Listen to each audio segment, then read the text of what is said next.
barely opened my car door before I heard it laughter. Loud, elegant laughter echoing from the terrace of my beachfront villa. I froze for half a second, the ocean breeze whipping through my hair as I stared up at the house I hadn't seen in 6 months. Before we begin, drop a comment and tell us where are you from and from which city you're watching our videos? And after watching the whole video, don't forget to tell us what would you do in this situation? Be honest, tell me in the comments below. We read every comment. Let's begin. It looked different. Too polished. Too alive. The scent of grilled seafood, champagne bubbles, and expensive perfume carried through the salt air. I walked up the marble steps, heels striking against the stone like gunfire. The front door wasn't even locked. Music spilled from the living room, jazz, laughter, the clink of glasses. And then I saw her, Serena, my younger sister, standing by the glass railing in a white silk dress, one arm looped around her husband's, the other holding a mimosa, like she owned the damn world. My jaw tightened. Her words floated above the chatter. Oh, the villa? My husband and I decided to keep it as a summer getaway. It's better than letting it rot while Rachel's off doing whatever it is she does abroad. A few relatives chuckled politely. I stepped fully into view. The music didn't stop, but every face turned toward me. Whatever it is I do abroad, I said evenly, seems to have paid for all this. You could have heard a pin drop. Serena's glass froze midair. Rachel, she said finally, forcing a laugh that didn't reach her eyes. Wow, I didn't know you were back. You really should have called before showing up uninvited. Uninvited? I echoed, walking past her guests, scanning every corner of my own home. That's funny. Last I checked, this villa still has my name on the deed. She smirked, tossing her hair. You sold it before you left. Everyone knows that. I'm hosting a private family brunch right now, so maybe you should. Leave before you press charges? I cut in. My tone was calm, almost lazy, but my eyes didn't move from hers. Go ahead. Call security. A flicker of panic flashed across her face. She hesitated, then snapped her fingers. Marcus. 2 uniformed guards appeared from the patio, tall and serious. The guests began whispering, half excited, half nervous. Serena folded her arms. Escort her out, please. She's trespassing. The guards exchanged glances, then turned to me. Welcome back, Miss Carter, one said respectfully, lowering his head slightly. We didn't expect you so soon. The entire room froze. Serena's color drained. I don't understand, she stammered. What are you doing? I'm your employer. The second guard straightened. With respect, ma'am, our contract is with the property owner. And that's her. He nodded toward me. I smiled faintly. Now, if you're done pretending to own my life, Serena, I'd like everyone out. My home's not a playground for liars. She looked like someone had slapped her. Rachel, please, it's not. Save it, I said, stepping closer until I was just inches from her. You knew exactly what you were doing. You thought I'd never come back. You thought you could replace me. Tears welled in her eyes, but I turned away before they could fall. Get everyone out. Before I do. The guards began ushering the guests toward the door, murmuring apologies. Serena stood frozen, trembling, watching as her social circle scattered like smoke. When the last car pulled away, silence filled the villa. Only the waves kept moving. I walked to the balcony, staring out at the horizon. The same horizon I'd once looked at and promised myself I'd never be stepped on again. That promise just got renewed. And this time, I wasn't forgiving anyone. The morning light spilled through the tall glass windows, warm and golden, but nothing about the air inside that villa felt warm.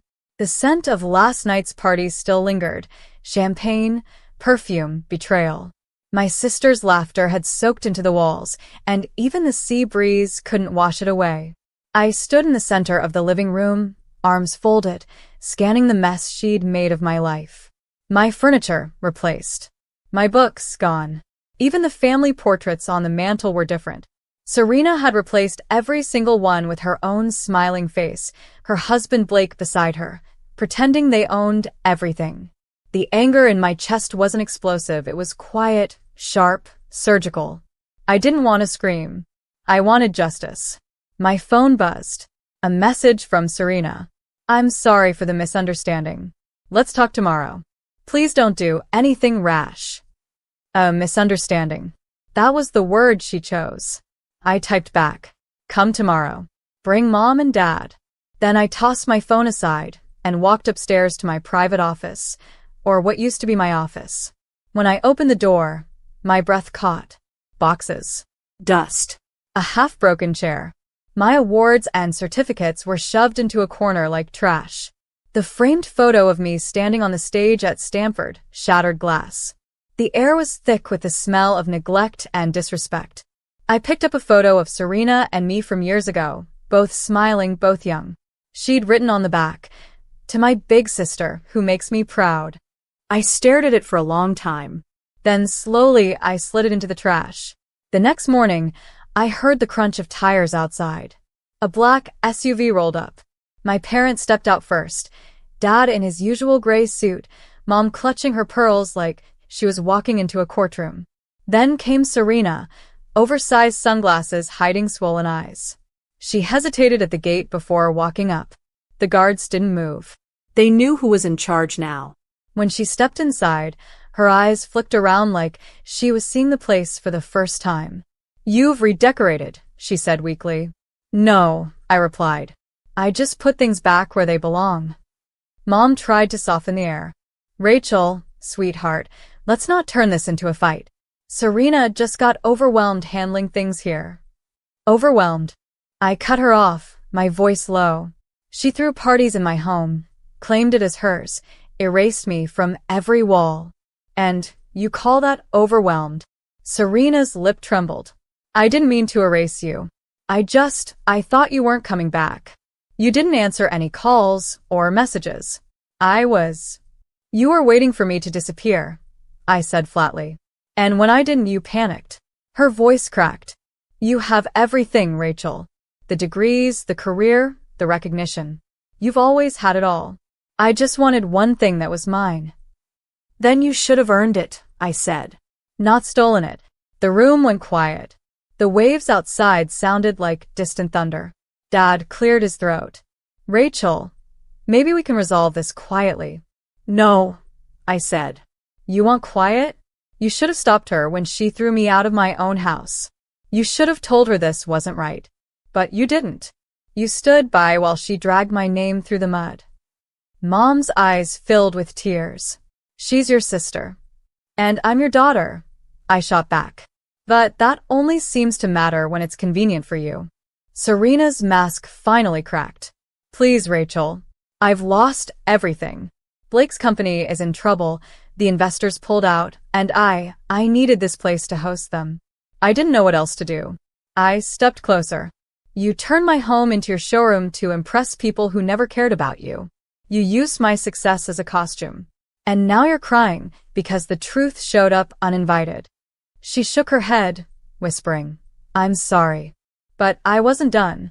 I reached into my bag and pulled out a folded envelope, the same kind my legal team had delivered last night. I placed it on the table between us. "What's this?" she asked. "The company you and Blake ran? The one drowning in debt?"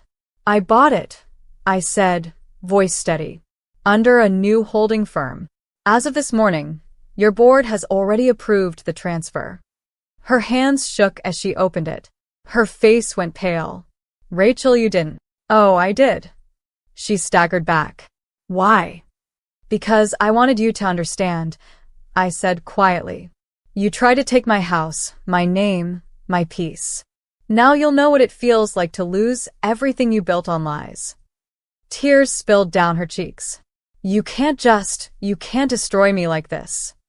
"I'm not destroying you," I said coldly. "I'm saving what's left of my dignity." Dad looked between us, speechless. Mom covered her mouth, trembling. "I didn't want this," Serena whispered. "I just wanted to feel like you do, important, respected." I sighed, for the first time letting a hint of weariness show. "Serena, respect doesn't come from pretending to be someone else. It comes from surviving what life throws at you without stealing someone else's light. For a second, the old silence between us returned, the one from childhood, when words never fixed anything. Then I turned and said, "Get out. All of you." Mom gasped. "Rachel, please." No. "You raised us to know the difference between right and wrong. I'm just the only one who remembers." I walked toward the balcony and stared out at the ocean while they left. The waves crashed like applause below me, slow, deliberate, endless. I wasn't proud of what I did, but I wasn't sorry either. Some lessons are only learned through loss, and my sister was finally learning hers. By evening, the ocean outside had turned the color of steel. I stood on the balcony, arms resting against the railing, watching the tide crash against the rocks below. The sky looked as heavy as I felt, stormy, thick, silent before breaking. Inside, the villa was quiet again.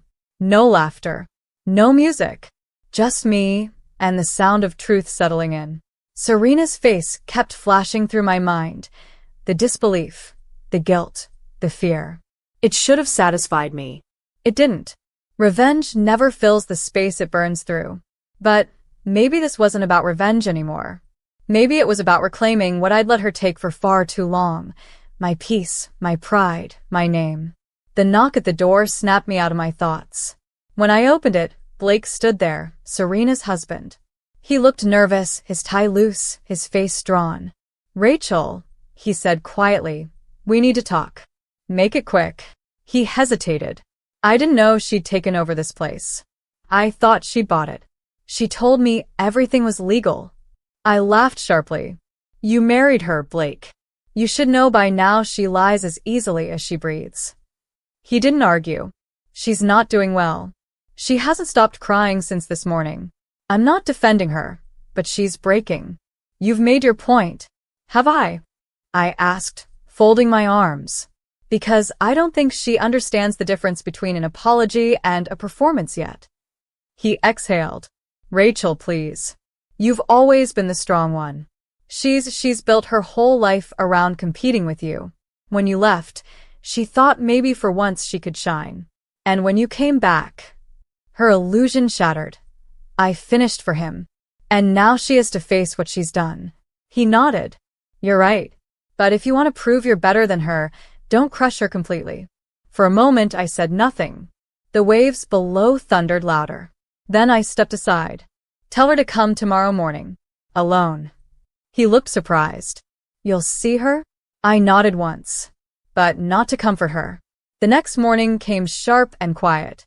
The sun was pale, the sea calm, like the world was waiting to see who I'd become next.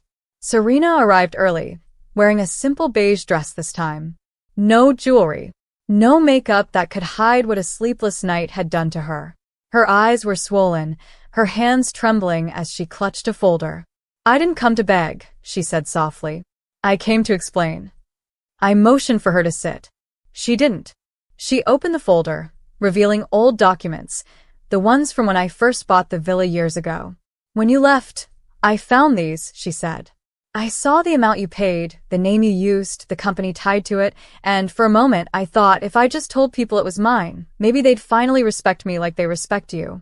I know how stupid that sounds now. "It doesn't sound stupid," I said coldly. "It sounds selfish." Her voice cracked. "You don't understand what it's like living in your shadow. Every family dinner, every friend, every person compared me to you, the successful one, the perfect one. I just wanted to feel like I mattered." I stared at her for a long time, trying to find the sister I'd once known. The one who used to braid my hair before school, the one who used to laugh until her sides hurt. But all I saw was a woman who'd lost herself chasing a mirage. "You wanted to feel seen," I said quietly.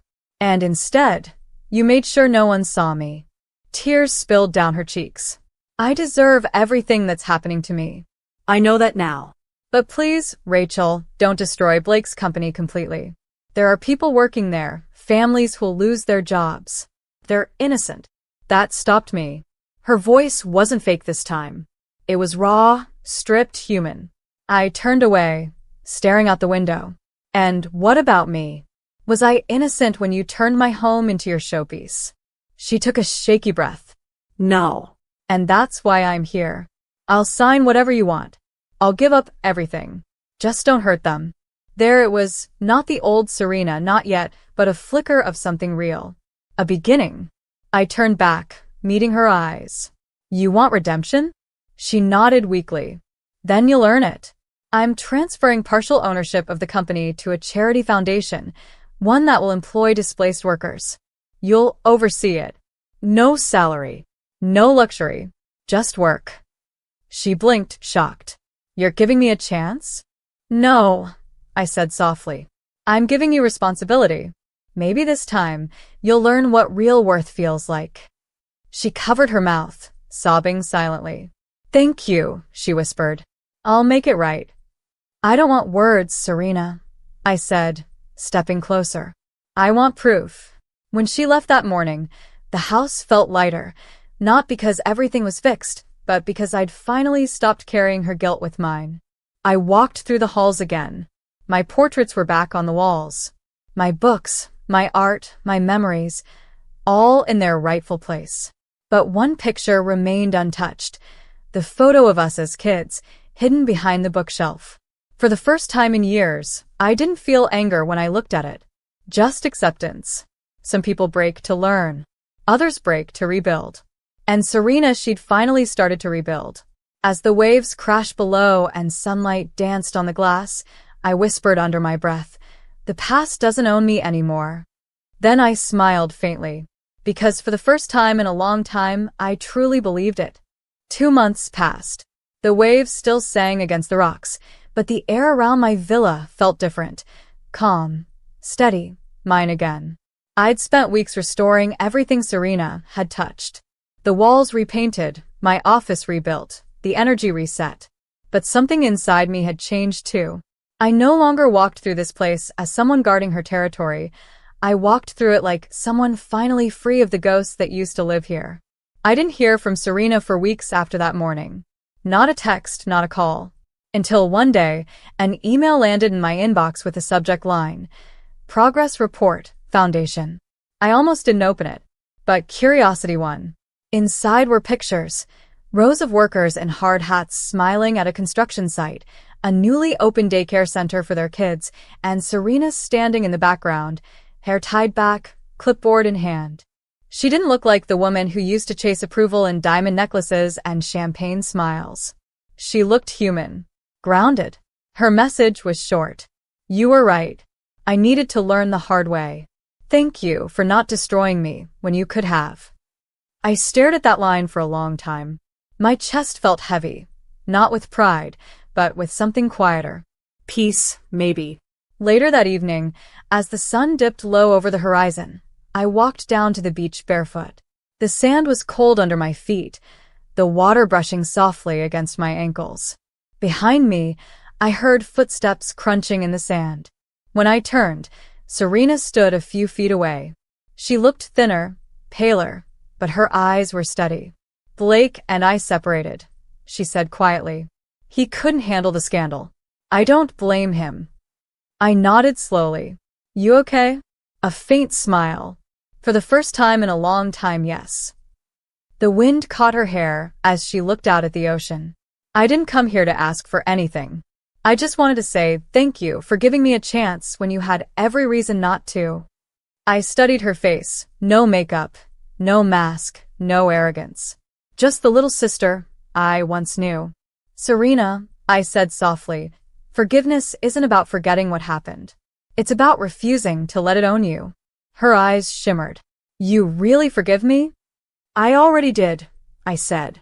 The day I stopped wishing for revenge, a tear slid down her cheek. She nodded, looking away quickly. You always were the stronger one. Maybe, I said. But strength means nothing if it doesn't change something. We stood there for a long moment, the waves washing over the sand between us. Not as enemies anymore, not even as rivals. Just two women who had both finally stopped pretending.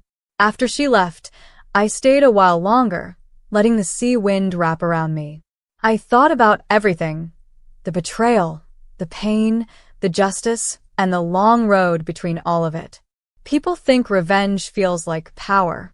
It doesn't. Forgiveness does. Because it means you're no longer ruled by what broke you.